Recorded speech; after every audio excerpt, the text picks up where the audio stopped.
কয়েকজন কর্মকর্তার অ্যাক্টিভিটিস পুরো প্রতিষ্ঠান দায় দায়িত্ব নিতে পারে না। আমরা জানি যে র্যাবের কিছু কর্মকর্তার কারণে প্রতিষ্ঠান হিসেবে র্যাব ক্ষতিগ্রস্ত হয়েছে।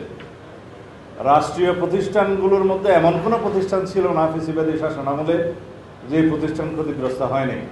সেটা পুলিশ, সেনাবাহিনী, র্যাব, বিজিবি সবাই ক্ষতিগ্রস্ত হয়েছে প্রতিষ্ঠান হিসেবে। কিন্তু আমাদের স্মরণ রাখতে হবে, কয়েকজন কর্মকর্তার অ্যাক্টিভিটিস পুরো প্রতিষ্ঠান দায় দায়িত্ব নিতে পারে না। আমরা এখন যার যার নিজস্ব আইনে, সেই প্রতিষ্ঠানের আইনে সেই সমস্ত অফিসারদেরকে অ্যাকাউন্টেবল করার জন্য এবং বিচার আইনের আওতায় নিয়ে আসার জন্য আমরা অলরেডি অনুশাসন দিয়েছি। কারণ প্রতিষ্ঠান দায়ী না, আইন আছে, প্রতিষ্ঠান কিভাবে চলবে, কর্মকর্তারা কিভাবে সেই আইন মাফিক পরিচালিত হবে।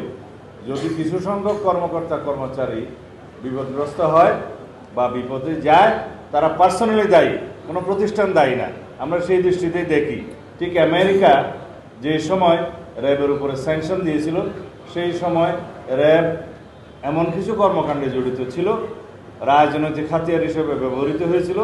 সেই সময় ফ্যাসিবাদী সরকারের যারা দণ্ডমুণ্ড ছিলেন, শেখ হাসিনা তার রাজনৈতিক হাতিয়ার হিসেবে তাদের উদ্দেশ্য চরিতার্থ করার জন্য, একদলীয় শাসন ব্যবস্থা এবং একদলীয় রাষ্ট্র ব্যবস্থা কায়েমের জন্য যে উদগ্র বাসনা তাদের ছিল, সেটা কায়েমের জন্য এভাবে অনেক প্রতিষ্ঠানকে ব্যবহার করেছে।